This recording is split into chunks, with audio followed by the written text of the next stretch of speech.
How to fix Tesla app not working. Hello and welcome everyone, and let's get right into this quick and easy tutorial.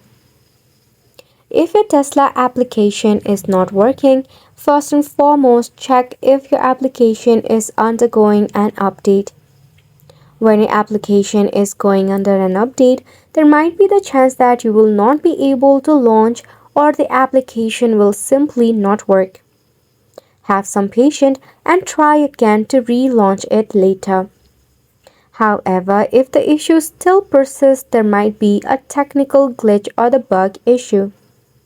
To solve it, press and hold onto your app and head over to App Info. Tap on the Force Stop button, head over to Storage and Cache and tap on Clear Cache. After which, you can try to relaunch your application. If that is not the case, tap Open your Play Store or App Store.